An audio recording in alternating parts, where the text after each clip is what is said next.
profound impact on how events played out in the subsequent days following the attack. The report also recognises the vital role that the voluntary, community and faith sector played in providing support to those affected and in showing solidarity with minority communities who might otherwise have been vulnerable. The family liaison officers and bereavement nurses provided a vital source of support and comfort to many of the families, which went well beyond their formal duties. The panel heard many examples of how they had helped individual families deal with the consequences of the attack. In highlighting these and other examples of what went well, the panel are conscious that we are only touching the surface of hundreds, if not thousands, of acts of individual bravery and selflessness. As well as celebrating the things that went well, however, it is vital that we learn the lessons of what went less well. This matters for the people of Greater Manchester and beyond who were caught up in the terrible events of that night, but also for other places that might experience an attack in the future. Now, it's perhaps inevitable that this part of our report will get most attention in the initial coverage. However, it is important to say that in the panel's view, the story of the response is overwhelmingly positive. There were three things that occurred following the attack that in the panel's view should never have happened, but did. Firstly, the Greater Manchester Fire and Rescue Service did not arrive at the scene and therefore played no meaningful role in the response to the attack for nearly 2 hours. This compares with an average response time for the service of less than 6 minutes. The effect of this was that a valuable resource was not available to assist on the scene, particularly with the movement of those who were injured from the foyer to the casualty clearance station. The fire service were effectively out of the loop, having no presence at the rendezvous point established by the police, little awareness of what was happening at the arena, and only a very limited and belated presence at Strategic Gold Command. The reasons for the failure of the service to respond adequately to the attack are set out in full in our report. There is not one single reason, nor one individual that caused this failure. Rather, it was the most unfortunate combination of poor communications and poor procedures. The service will now need to reflect deeply on the wider issues this raises for their operational culture and approach to multi-agency working. We know from the many conversations we had with frontline firefighters that they felt that they had let the city down. They did not, but their procedures, communications and operational culture most certainly did. Secondly, in terms of issues, the setup of the Casualty Bureau was seriously hampered by the complete failure of the National Mutual Aid Telephony Service provided by Vodafone. As a consequence, communication with the families caught up in the attack was badly affected. In particular, the ability to increase capacity by bringing in other Casualty Bureau across the country was prevented. A restricted local telephone contact service was not up and running until around 3 a.m. in the morning. This failure was a cause of significant stress and upset on the night to the families involved, who were desperately seeking to find out more about the situation of their loved ones. A number were reduced to a frantic search around the hospitals of Greater Manchester to find out more. Vodafone have apologised for the distress caused to the families for the failure and are committed to ensuring that it does not happen again. We believe that Vodafone should also apologise directly to the families for whom the failure of this vital system made the experience of that truly terrible evening even worse. As this is a national contract with the Home Office, we strongly believe that the Home Office should seek urgent guarantees from the company on this matter. There must be tested backup systems in place that completely eliminate the possibility of another such failure. Thirdly, in terms of issues, the panel was shocked and dismayed by the accounts of the families of their experiences with some of the media. They spoke to us of being hounded, of a lack of respect, and of sneaky attempts to take photos when families were receiving bad news. To have experienced such intrusive and overbearing behaviour at a time of such enormous vulnerability seemed to us to be completely and utterly unacceptable. We recognise that this was by no means all the media, and that the media have an important role to play. In our report, we cite some of the positive examples of the actions of the local newspapers. However, it is clear to us that the behaviour of some of the press fell well below the standards that are set out in the editor's code. The panel feels strongly that this cannot be as good as it gets. We recommend that the Independent Press Standards Organisation should review the operation of the code in the light of these experiences. We also recommend exploring ways to enhance the skills in media handling for the family liaison officers, who frequently provided a much needed protection from press intrusion for the families.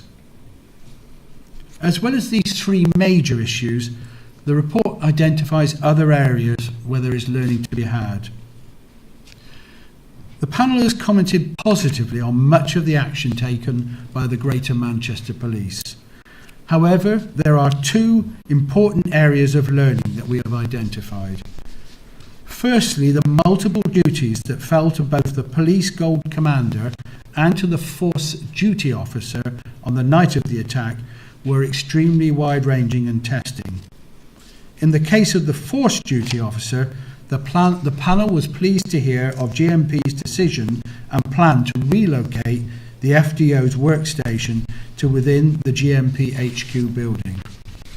This should help with the communication difficulties that there clearly were with Greater Manchester Fire and Rescue Service and others on the night.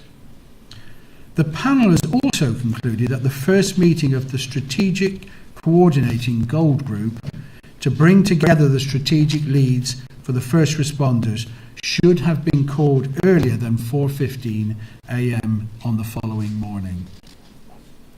Secondly, for GMP, there was not a shared communication across the agencies of the declaration of Operation Plato, the agreed operational response to a suspected marauding terrorist firearms attack, nor was there a shared understanding of its implications. In the event, pragmatic judgments were made on the night that ensured that the response remained effective. However, we think that during any future events, it is essential that this communication across the agencies happens and happens early. We also recommend that the Operation Plato principles should be reviewed nationally and referred in future to as the Joint Operating Principles for responding to a terrorist attack, regardless of whether firearms are thought to be involved. Although not strictly within our brief, the panel have highlighted the fact that the support and care for the families directly affected was not always carried on beyond the early period. In particular, the need for continuing access to appropriate mental health services was highlighted by the families we spoke to. The challenge of delivering this service consistently was in part a reflection of the fact that although the attack happened in Manchester, its impact in terms of those affected went well beyond the city region. Other issues were raised with the panel that we felt it important to thoroughly investigate. In particular, the extent of medical presence and the time taken to treat those in the foyer and station area.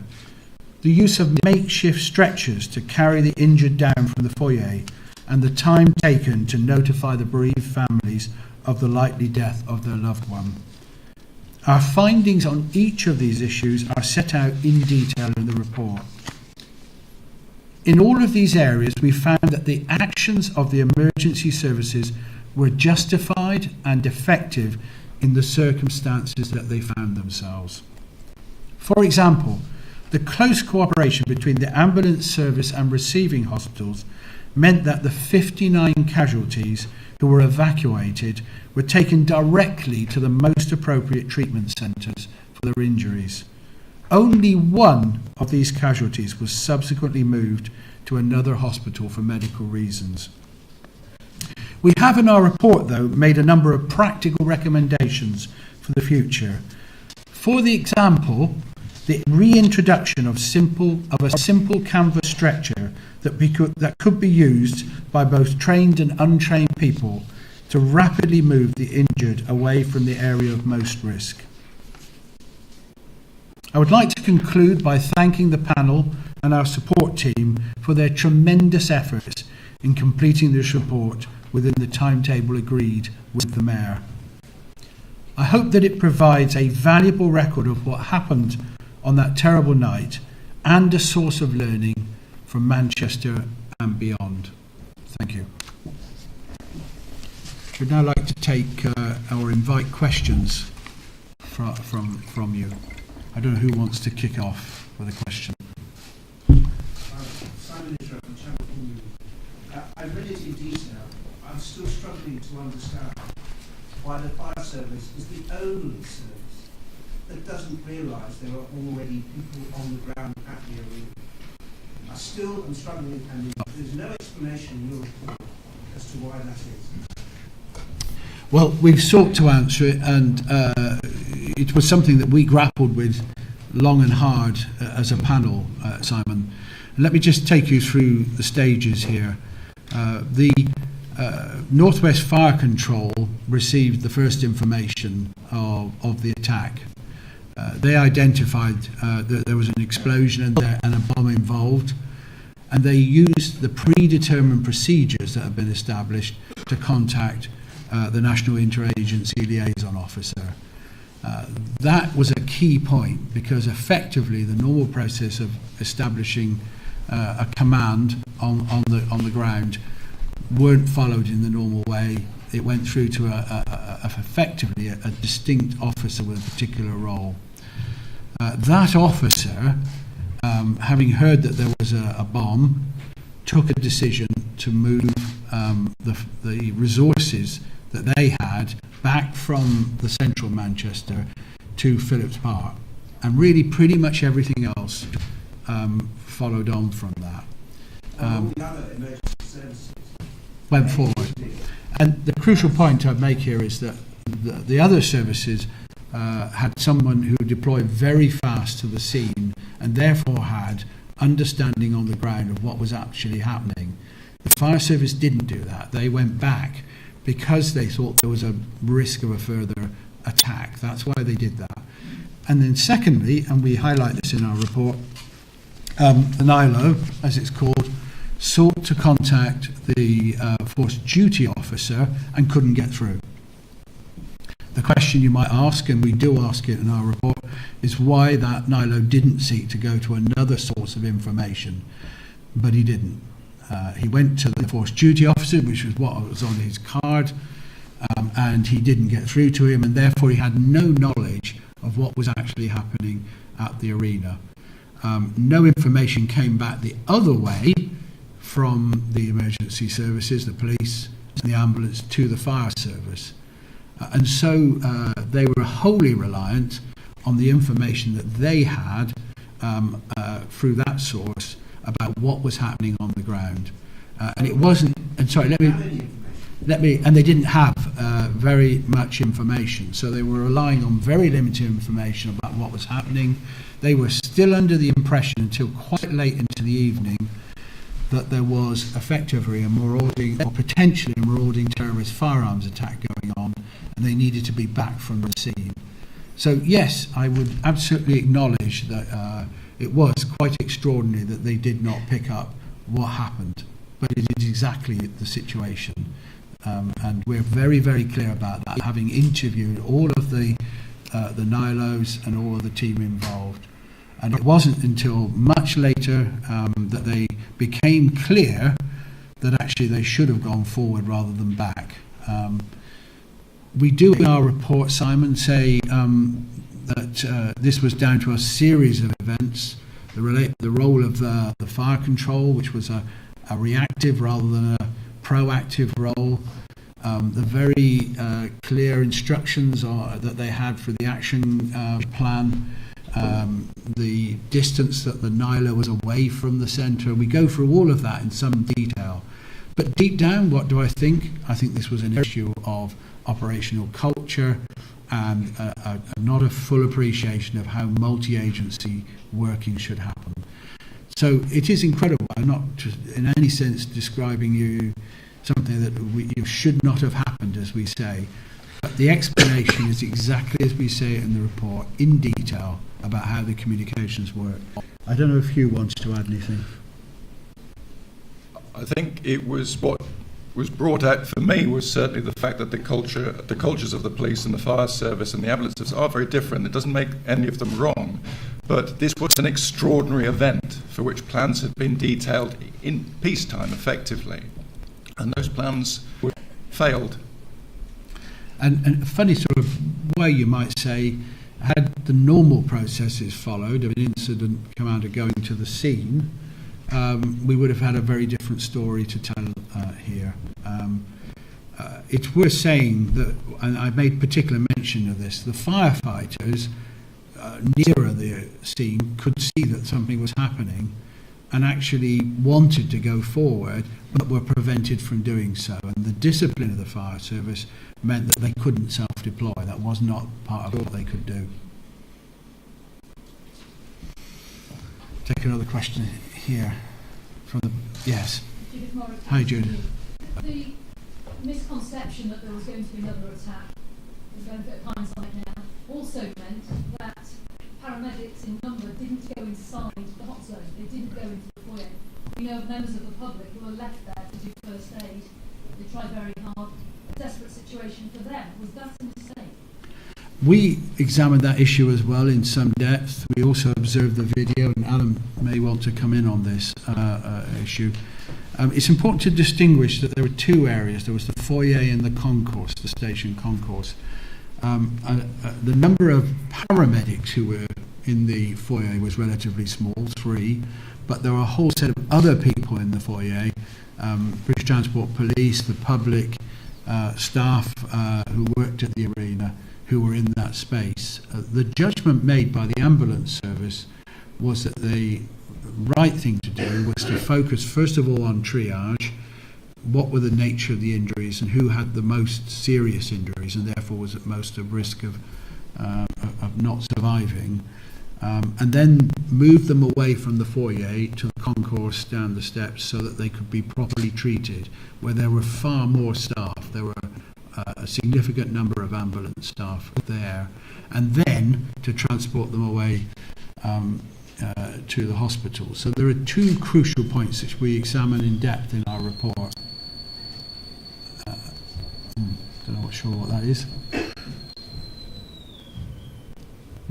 Okay, but I think we'll continue.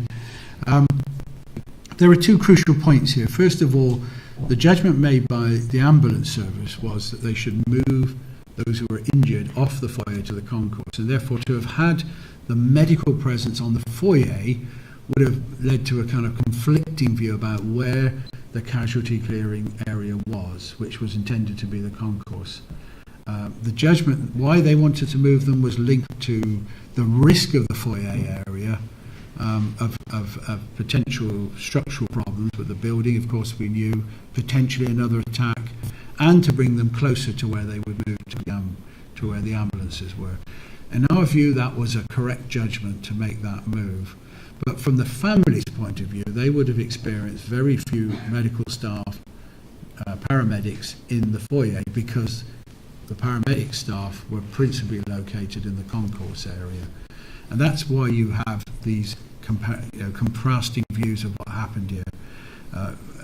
Absolutely understand why the ambulance service had to focus on those who were most injured first, which meant that other families relied on members of the public and those with first aid experience to help them. I hope that gives some explanation, but perhaps, Alan, do you want to add something to that? The only thing I would add to that would be that, as Lord Kerslake has said, the decision was taken by the ambulance service to deal with the casualties in the way that just described. But with a combination of British Transport Police, Greater Manchester Police officers, arena staff, and some members of the public, some of whom weren't actually or didn't appear to be connected with a particular family, they stayed behind at perhaps a risk to their own safety, to make sure that the casualties were cleared from the foyer down to the concourse as quickly as possible. And that was completed by 23:41, so just about an hour or so after the explosion, which, although families were very concerned about the lack of the presence of medical staff in the foyer, the speed at which they were evacuated down to the concourse area, I think is something that a lot of people played a big role in. And I think, just to add 2 points to that, I think as well, the first point to make is that this is one of the areas where the presence of firefighters would clearly have been valuable. There's no question about that. It would have given professional support to the ambulance service and the public and those unarmed police who were moving those who were injured down from the foyer. No question that the fire service would have brought an additional professional presence there, with people who had at least first aid and possibly paramedic knowledge as well. So I don't think our view was that the ambulance service could be criticised, or it would be fair to criticise them for the approach they took, which followed the agreed approach that the ambulance service have of triage, treatment and then transport. Next question here, the lady there. I'm folks, just to go for a second, for the benefit of people watching our live stream, we're just going to pass the microphone around so that can be heard online.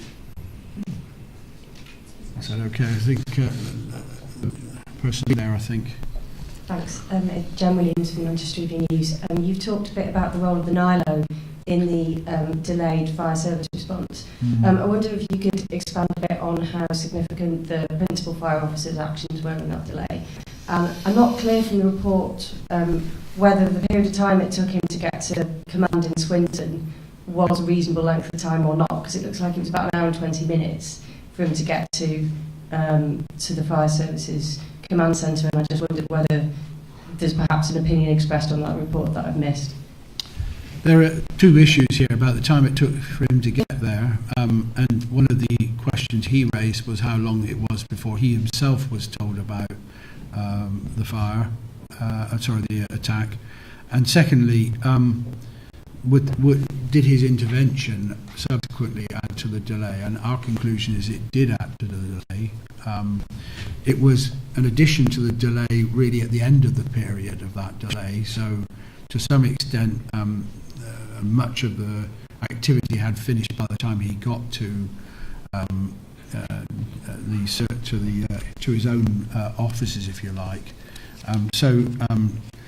Whether that would have, it was a delay, but at the end of the period. We do challenge two things in relation to the former chief fire officer in our report. One is his decision to take control effect from the Nilos who were responsible there, and secondly, his decision not to go forward to GMP headquarters, to the forward force command centre, really. So we do think that was a mistake, really.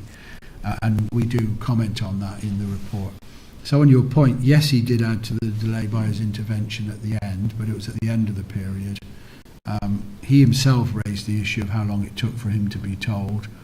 And thirdly, we think he should have gone to the Force Command module earlier than he did, actually.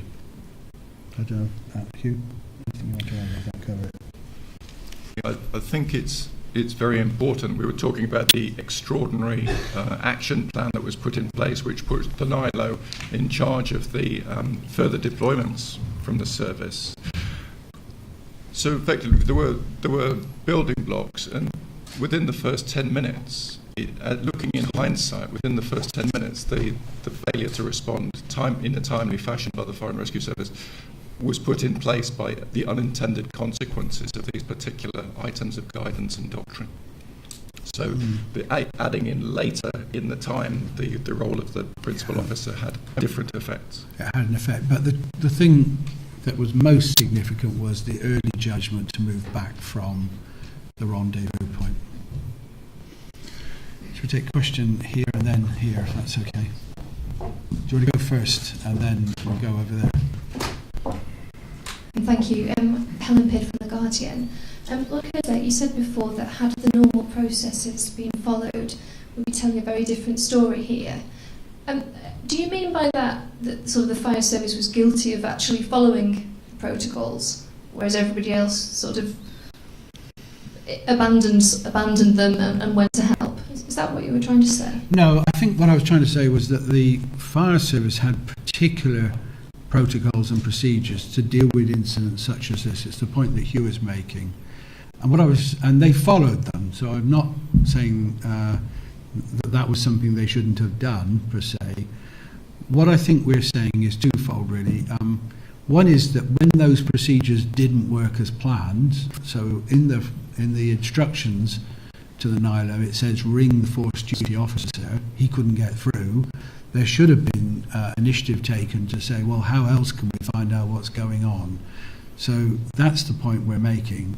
The second point I was seeking was to make was that in their normal procedures for dealing with a fire, they would have got there much quicker, and they would have had somebody on the ground who could say back to the rest of the fire service what was going on.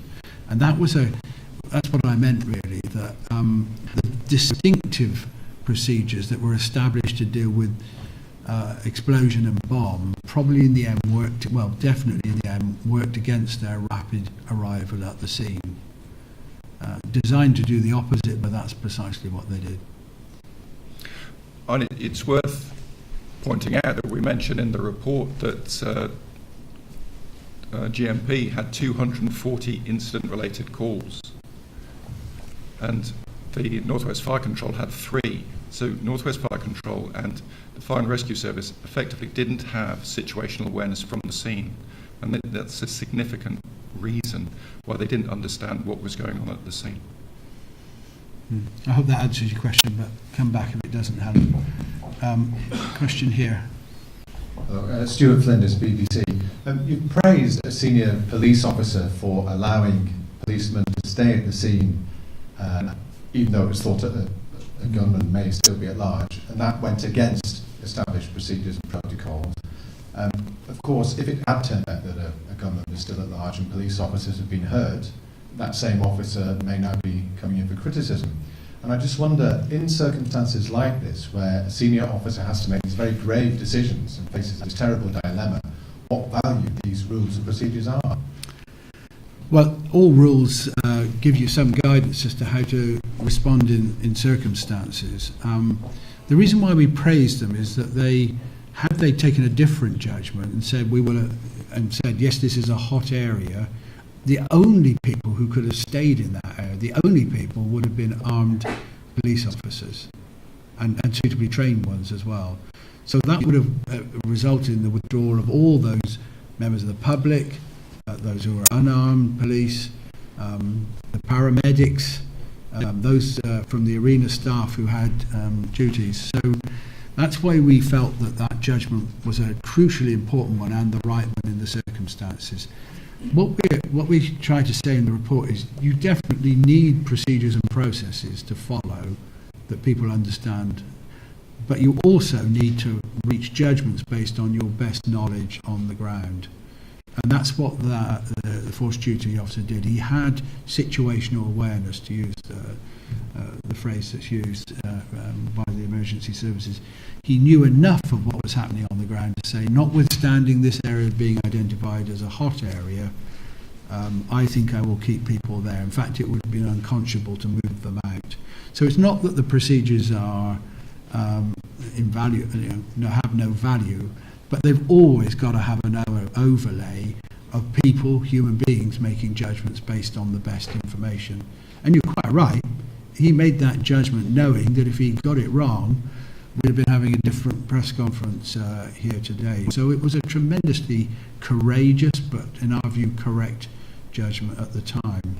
We do, though, and this is important to say, argue that those procedures, those national procedures, need some review to clarify that they apply to situations where there's a terrorist attack, regardless of whether it's an MTFA.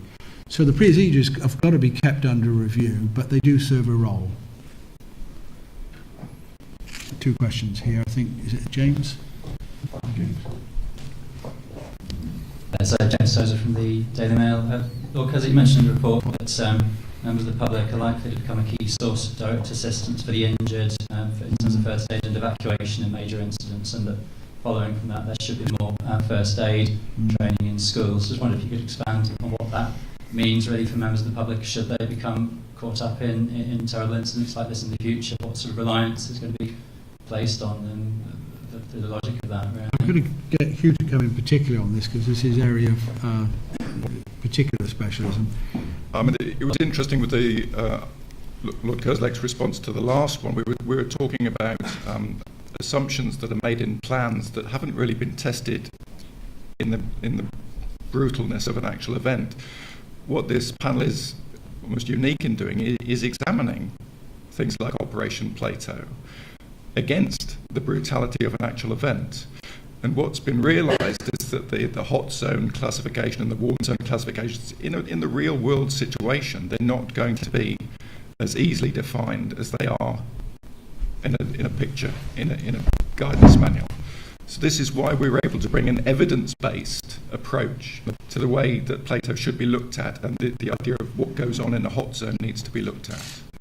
And I think the point we were making is not that you should rely on the public, but that the public are there and they can be an extraordinarily valuable, indeed vital resource in the circumstances.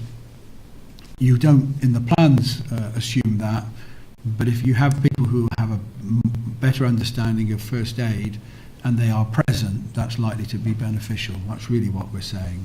Do you think members of the public are sufficiently aware that they could be called upon in that way? They need to be more aware of it? I think it would be good if they were more aware of it, and that's really what we're saying, that they could play a really important part in saving lives, really, in these circumstances. Lady here next to you. Helena Bestie from My Opinion Matters. You state in the report that the Greater Manchester Police location system was not the same one that was being used by neighbouring police forces, and that this would have helped in terms of the deployment, the accurate deployment of armed units. When this problem had already been identified after the 2010 Cumbrian shootings, in the 7 years before the Manchester attack, why had this service not been implemented in Manchester, and what is now being done to ensure that the lesson is now being learned? I think that's a good question. I think you did the reviewing Cumbria, did you not? You played a part in it. This is the way that the different police services work across the country at the moment. It's not that Greater Manchester did something wrong, it's the fact that different police services operate different IT systems, and that hasn't really been or it hasn't been really been tasked and finished as a job and as an essential job as it turned out on the night. We were told forthrightly that on the night it didn't bear any importance. Other out of force resources were correctly deployed, but they were over the radio and by different means. It would have been more effective if they'd had this the location system, but they haven't, and it's certainly something that needs to be looked at nationally. Whose job would be to put it right, I suppose, is the question here. Home Office. So it's a Home The Office. Home Office in discussion with the police forces. I think we do have some recommendations in our report for the Home Office. I've mentioned two of them, one being to review Plato, second one to ensure that Vodafone never make the same mistake again. And a third one would be to pick up the issues you've just raised. Thank you. Other questions that colleagues want to raise?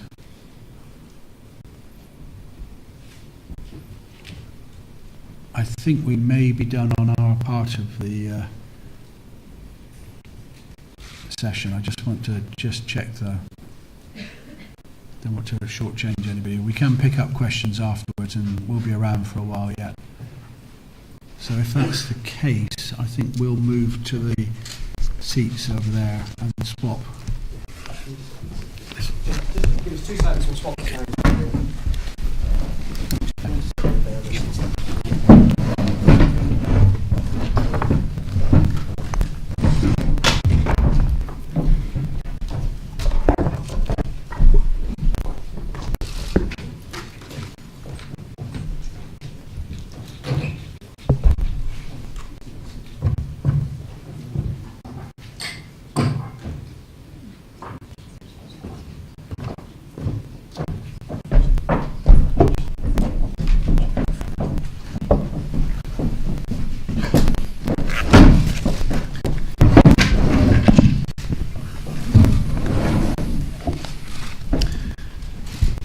Everybody.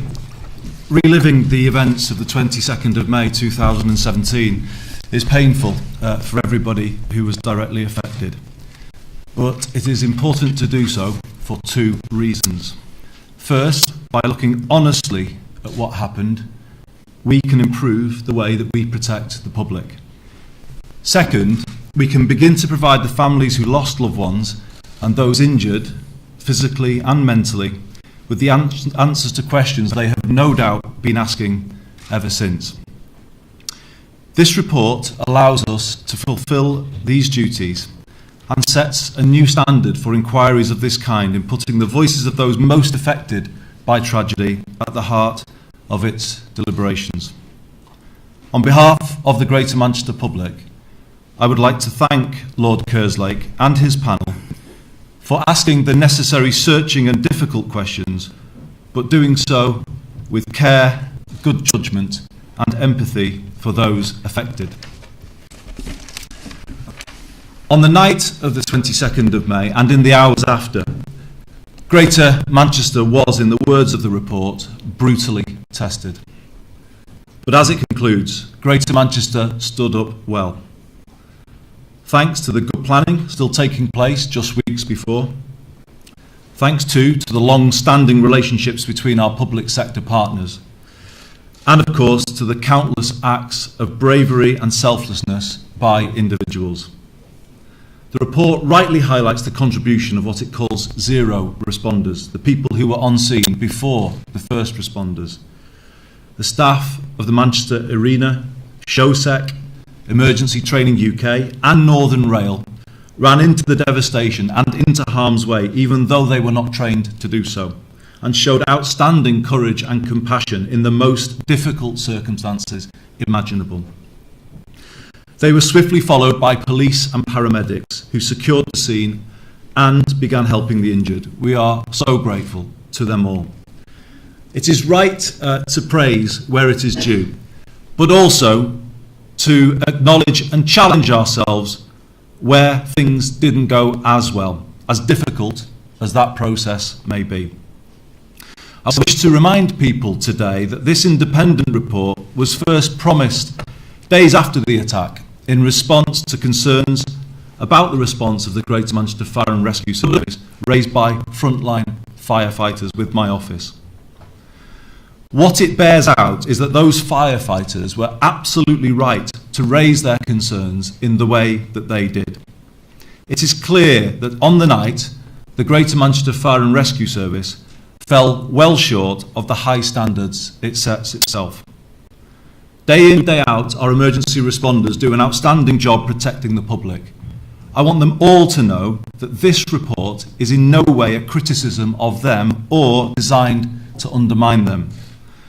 Rather, it is to help me and the deputy mayors to fulfil our duties and our duty of care to those frontline staff, ensuring that at all times they are supported in doing their job by the best possible procedures, leadership and culture within their organisations.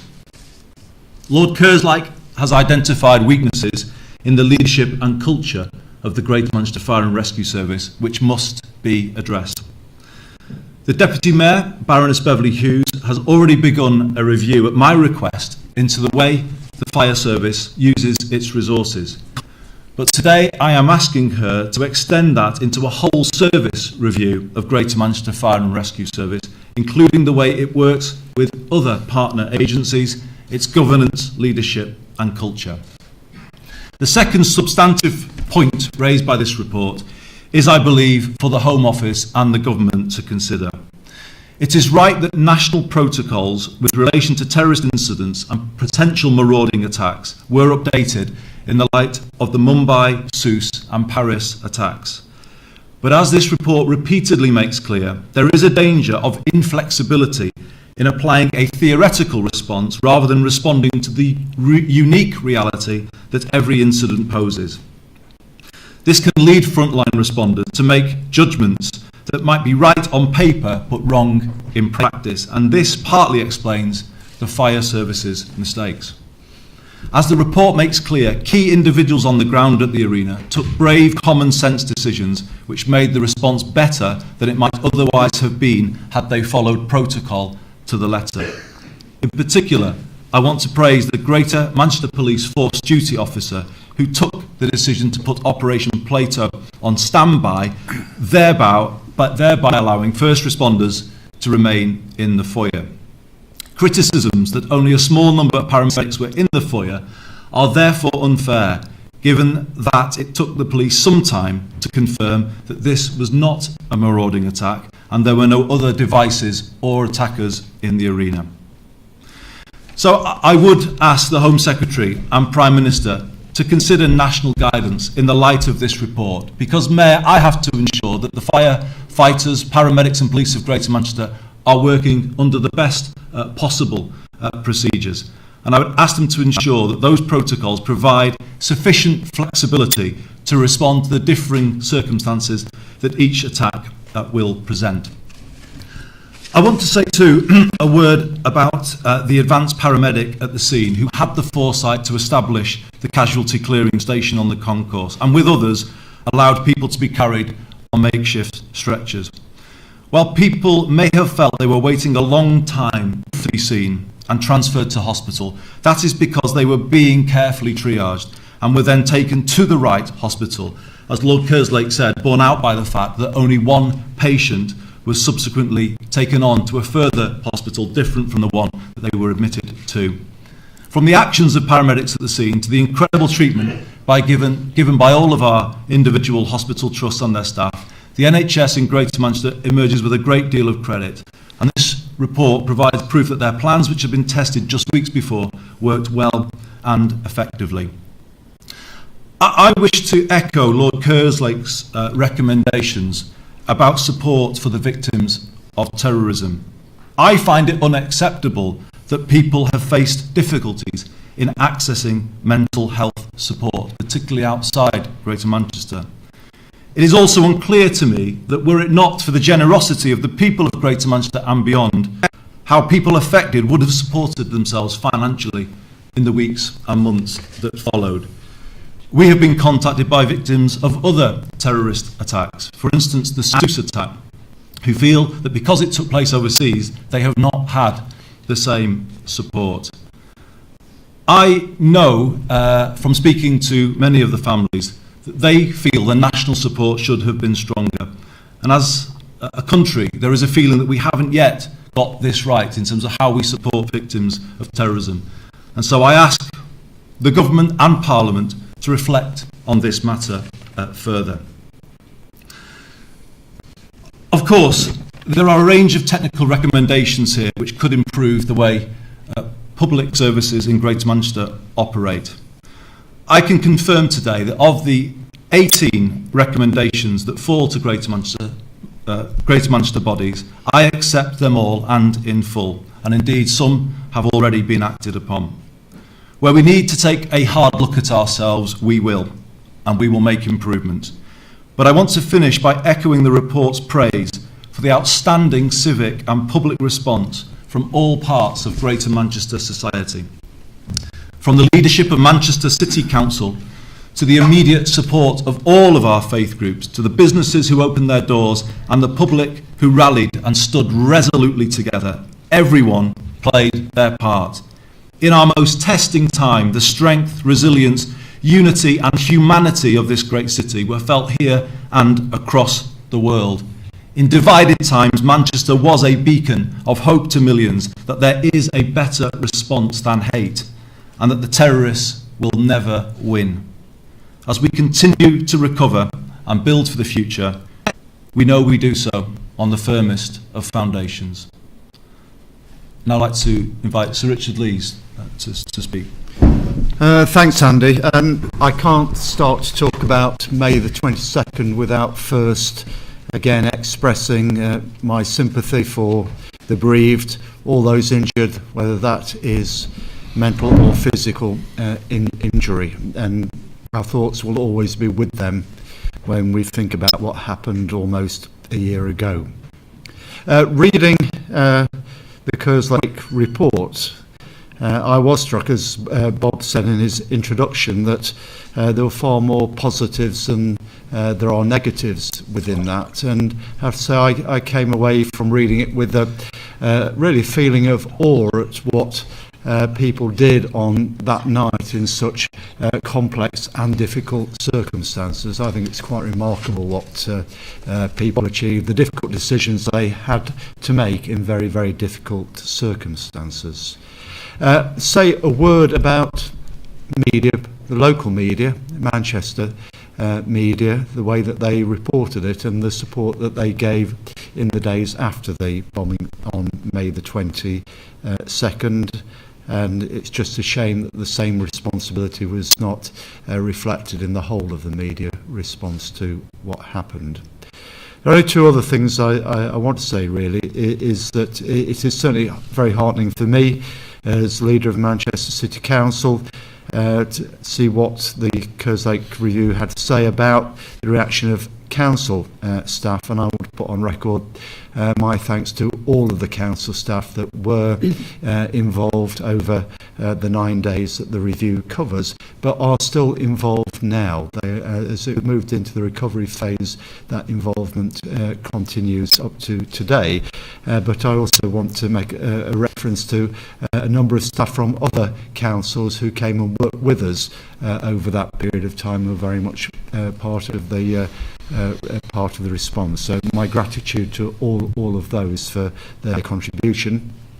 And the last thing I want to say is to really finish in a similar place to where Andy finished, which is to express my gratitude to the people of Manchester for the way that they responded to this outrage, that they were determined that they would not be divided, that they would not have their way of life ruined, that they would not allow terrorism to win.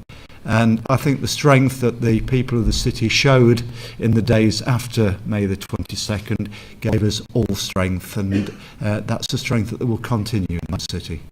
Thanks, thanks, Richard. Thank you. Good afternoon. First of all, I want to thank Lord Kerslake and the panel for their report and for the way they conducted the review. Throughout the process, I was Lord Kerslake's main point of contact in the Mayor's office, and I saw for myself the thorough and methodical and yet very sensitive way in which he approached this task, and I think you've seen something of that for yourselves this morning. The report itself, in my view, vindicates completely the decision to undertake an independent review, and particularly to put the views and experiences of the families and the people affected at the centre of the inquiry, and few other such reports have actually done so. And so the report, as well as identifying the lessons to be learned, I think gives us some important insights, as well as lays before us, as is inevitable, as Lord Kerslake says, the different views of the different groups of people caught up in it, whether as survivors, members of the public or responders.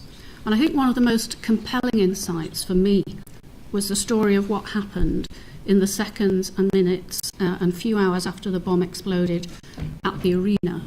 And in particular, I think it helps us to understand the challenge facing the victims, those first responders, and members of the public in the foyer and the arena concourse, desperately attending to casualties, whilst at the same time all too aware of the high risk of further attacks. And I think it's humbling to read that despite those risks, the immediate focus was on the casualties. And I think overall, the conclusion is that that was an extraordinarily well-organised, immediate response from key emergency services, from arena staff and members of the public to this appalling, no-notice, major incident in the city. And what followed was, I think, an impressive operation with numerous accounts of bravery, as Lord Kerslake has said, in which none of those involved had ever counted before. The report also, I think, rightly makes clear, and this is a point that's been touched on already, that whilst planning, preparation and detailed protocols are fundamentally necessary, they are not of themselves sufficient to ensure an effective response in whatever kind of theatre a particular incident may make. Equally important, as was demonstrated on the 22nd of May, is the experience and judgment of individuals in the moment. The key issue is that multi-agency teamwork, bringing together the experience of people from different organisations and backgrounds to come to the best collective decision and coordinated action. So at the arena itself, a British Transport Police arrived in seconds, and within 10 minutes there were 19 British Transport Police officers on the scene and the major incident declared. And from then on, police first responders, paramedics and armed police arrived in considerable numbers, and I think Lord Kerslake has dwelt at some length on the effectiveness of that and the establishment of the casualty clearing station, which I think was extremely important. I'd also just like to mention the calibre of the forensic operation that led to the rapid identification of Al-Bidi, and through piecing together fragments of his mobile phone found in the foyer, was able to get details of his contacts. The Mayor and I went to the arena on the Wednesday morning, and we saw and heard at first hand the meticulous and skilled process that produced such results. And so began the parallel criminal investigation and arrests, which required Greater Manchester Police to coordinate hundreds of officers and assets from right across the country. And the report also comments positively on the commendable logistics operation and, and I quote, a dynamic and fast-paced criminal investigation led by counter-terrorism police and involved over 1,000 people. But as we know, not everything went to plan, nor was implemented as well as we would want. There are implications for national government, for our Greater Manchester resilience approach, and for individual emergency services. At national level, the Mayor's already referred to the conclusion that Operation Plato should be reviewed and modified to reform the response to any kind of terrorist attack, regardless of whether firearms are thought to be involved. A major issue, as Lord Kerslake has expressed, was the failure of the National Mutual Aid telephony system procured by the Home Office from Vodafone. And as a result, a single national telephone number could not be allocated for the incident, nor other police forces assist with call taking. And this had a really very serious ability for the families to get information about their relatives and for the disaster victim identification process, matching missing persons to casualties. That was seriously hindered.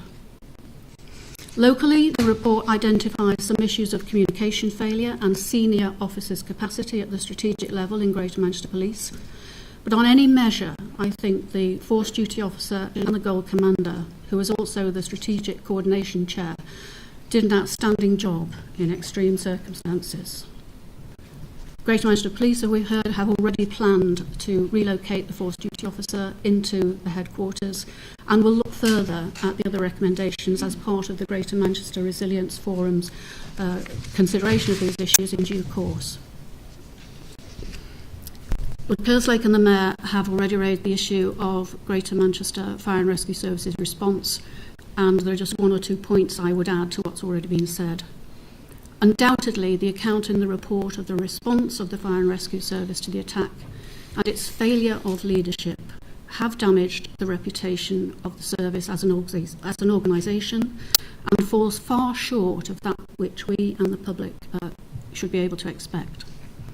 However, it should not tarnish the reputation of firefighters on the front line, nor those other members of non-uniformed staff who support them. They provide an emergency fire and rescue service on the ground that is second to none.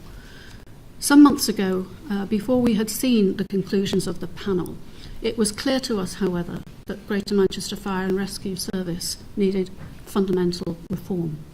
And that is why the Mayor in December suspended the previous integrated risk management plan and asked me to lead a transformation programme that will examine every aspect of the Fire and Rescue Service's activity, its efficiency and effectiveness, and how it best fits with the new arrangement, which is that the fire service now, as part of devolution, is integrated with the Greater Manchester Combined Authority. This process has already begun, and as you've heard, has been expanded today to include governance, leadership, culture, and governance within GMFRS. However, I want to say that as we go through that process of change, the core business of the fire service, which is the fighting of fires, the rescuing of people, and the prevention of risk as far as we can, will be at the heart of any changes that we bring about. Thank you. Thank you very much, Bev. So before we open up the floor to your questions, I'd like to invite the Interim Chief Fire Officer of Greater Manchester, Dawn Docks, to address the report's findings. Dawn. Thank you. The 22nd of May 2017 was Greater Manchester's darkest hour, and it is clear that our response fell far short of what the people of Greater Manchester have a right to expect. I apologise unreservedly for that. There were clearly failures in leadership and poor decisions made. As a result, firefighters themselves, desperate on the night to attend the incident, were let down by some of their senior colleagues. It is because of them that this report was commissioned in the first place, and I thank them for raising their concerns. I also want to apologise to all our workforce who demonstrate day in, day out their commitment and bravery to keeping the people of Greater Manchester safe. I want to thank Lord Kerslake and the panel for the work that they have done, for the openness in which they have conducted the interviews and the report that they have written, and also the respect that they have shown to our firefighters during the process. We accept the findings of the report, and as part of our new position within Greater Manchester Combined Authority, we have already started to address and implement the recommendations. As the Deputy Mayor has already explained, she is leading a root and branch examination of the policies, practice and leadership and culture of the Fire and Rescue Service and the North West Fire Control. And they will go well beyond the specific recommendations of the Kerslake report. As Interim Fire and Rescue Chief, I fully embrace this process and will be working closely with the Deputy Mayor. The fundamental mistake made by the fire service that night was failing to communicate with our partner agencies. And this is something at the forefront of our plans to change the culture of the Fire and Rescue Service. We must ensure that the principles of partnership working are deeply embedded in the service. This is all about us acting together as one, which I know that everyone will approve of. By working together, we will ensure that the mistakes of that night are never repeated. Thank you. Thank you very much, Dawn. Any questions? Judith. Judith Lawrence, BBC News, to Dawn Docks. After such significant leadership failings, has any disciplinary action been taken against those responsible? I think that we're very much a learning organisation, so we're not seeking to go down a discipline route. We are making sure that this never happens again. Helen Pidd. Question for Andy Burnham. If you were sitting next to Peter O'Reilly, the then Chief Fire Officer, would you be, and if he hadn't taken early retirement, would you be calling for his resignation or at least some sort of disciplinary procedure against him? If you read the report carefully and if you go through all of the decisions that were taken, you will see that it's impossible to say that any one individual should bear all of the responsibility for what happened. I don't think that this report should lead to the scapegoating of any one individual to say that one person was uniquely to blame. But what Lord Kerslake has presented us with is a report that lays bare weaknesses, real weaknesses, in the operational practice, the leadership and the governance of Greater Manchester Fire and Rescue Service. So I would have been sitting down to address those weaknesses with the Chief Fire Officer, but of course he is no longer in service. So together with the Deputy Mayor, we are conducting that root and branch review that the interim Chief Fire Officer spoke about. We think it's important to listen to the views of firefighters on the ground who first raised these concerns, to build an organisation that puts their voices at the heart of everything that it does. It is about culture change. Making this all about one individual, I think, might take us away from the culture change that the Fire and Rescue Service needs. Andy, could I just make one point for absolute clarity? It isn't the case that the former Chief Fire Officer was allowed to take early retirement. He was entitled to take retirement under his terms and conditions. He announced that in September, well before we knew any of the detail that was provided by this report today about what happened that night. He was entitled to take retirement, and he decided to do so. Yes. Peter Lane from Channel 5 News. A question for Dawn. Some of the firefighters were so close to the arena that they heard the blast. They were then sent in the wrong direction. Paramedics and police were heading towards people who needed help. They were sent away. How can the procedure go so fundamentally wrong? The officer that made that decision made it in good faith, and he was following national guidance and procedures in which to ensure that the crews were safe. They were moved away from what could have been the hot zone.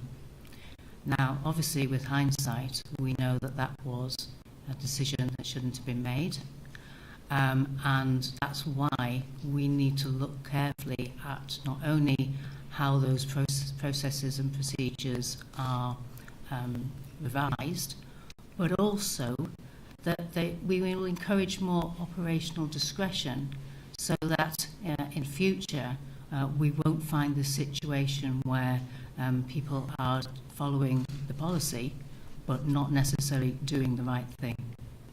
And that's why I think it's important, just to echo what I said in my opening remarks. while of course the Greater Manchester Fire and Rescue Service need to take a hard look at themselves, and they are, as you can see, there is a question here about national procedure and guidance, which does need to be considered. The reality is that it was the wrong decision to take the fire service away from where they were located, and that was then compounded by the decision of senior leadership to base themselves at Swinton so that they couldn't then correct the original mistake.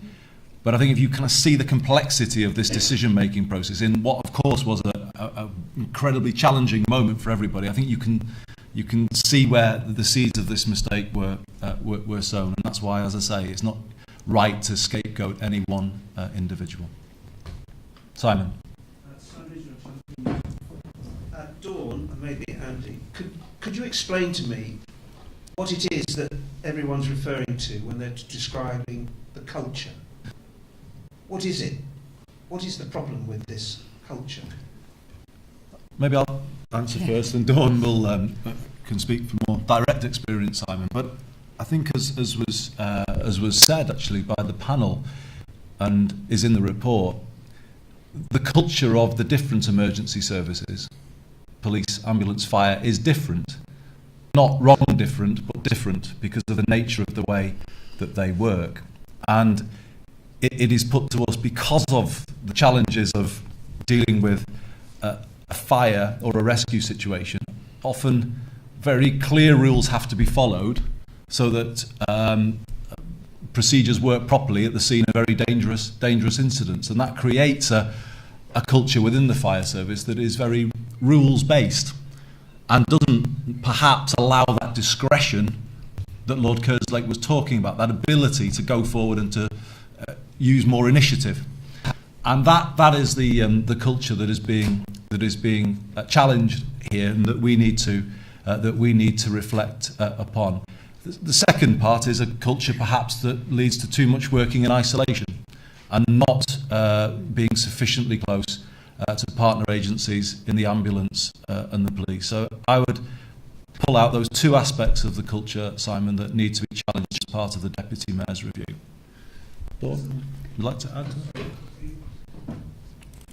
Does the culture also mean that you don't turn on the television or the radio on the night, you don't go to Twitter, you don't go to social media to find out for yourselves what is going on? Well, that's a question that I asked myself, Simon, in the days after the attack and when firefighters first began raising their concerns. I think it's important for me to say to you that is where this began.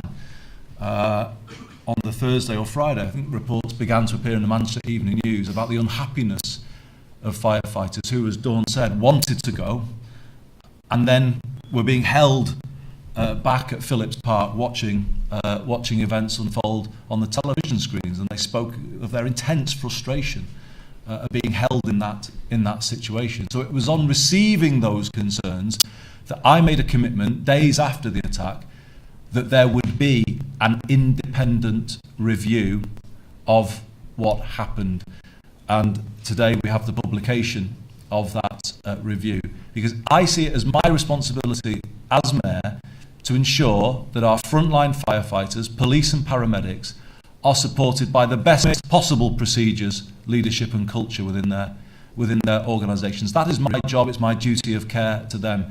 So it is why I instituted this review, and it's why I also said they were right to speak out. Perhaps the culture doesn't always support their speaking out, but I wanted to make it clear today that they were right to speak out, because that is how we will build strong public services in Greater Manchester, where there is a learning culture within all organisations. Dawn, would you like to take that? I have over 23 years' experience of working in the fire and rescue sector, and 10 of those have been at a principal officer level. But I've only been working for Greater Manchester for the last 4 months. And so that's why I'm passionately interested in working with the Deputy Mayor on this issue of culture, because I'm not sure that this is a culture that is across the whole fire and rescue sector. I think there might be a version of it in Greater Manchester Fire and Rescue Service in which we want to encourage it to change and to make sure that this never happens again. Any further questions? Yeah, colleague.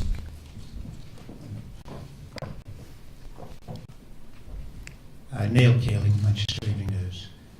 To Andy and to Dawn Docks, has Peter O'Reilly left with his pension intact and his lump sum in view of his performance on the night of May the 22nd? He's not been in work since September, although he did, obviously, as we know, he retired in the first week of February. Has any action been taken regarding his departure package? I will stand corrected by Dawn or Bev if I get this wrong, but the chief fire officer left, as you say, service and took retirement as he was entitled to do, and we did not have any ability to change that. So I think it's important that that is understood, and it happened before any emerging conclusions from this report were known, Neil. So that is what happened.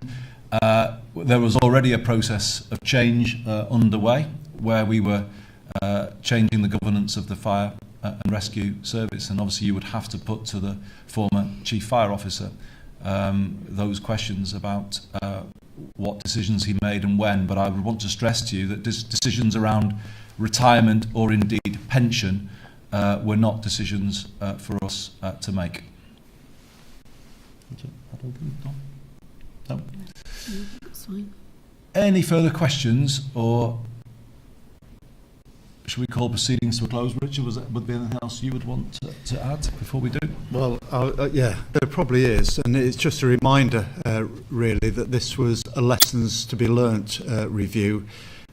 Reading the report, and it is inconceivable that everything would have been got right on the night. I can't imagine how that would have happened, so not everything was right on the night, and we have to learn lessons to make sure that if anything like this ever happens again, that we don't make the same mistakes again. Although I have to say, having said that, I'm pretty certain that if something of this sort did ever happen again, we'd make a new set of mistakes and we'd have to learn from those as well. I'd just like to echo what Richard has said and say that, difficult as it is, it was right to conduct this review, and we are genuinely grateful to Lord Kerslake and each member of the panel for the time that they've given to it. I just want to finish by echoing that phrase that Lord Kerslake used, that Greater Manchester's response was overwhelmingly positive. And it's so important to keep that at the front of our minds today. People pull together in a way that I have never, ever seen before, never experienced, never lived through anything like that before. As Sir Richard said earlier, that gave him and me and the Deputy Mayor strength to respond in the way that we did. I think it's also a sign of strength, though, to be prepared to open up after the event, to look at what didn't go as well, and then to take that on board, because by doing that we make our services even better going forward, and of course we begin to answer the questions that the families will have, although I stress today that obviously we can't answer all of those questions, and as Lord Kerslake said, many of those will only be fully answered by the inquest. But I'd just like to thank you for coming today, for your attention to this report, and particularly to the panel again for all of the dedication that you've shown. It will be appreciated by all of the people of Greater Manchester. Thank you very much, everybody.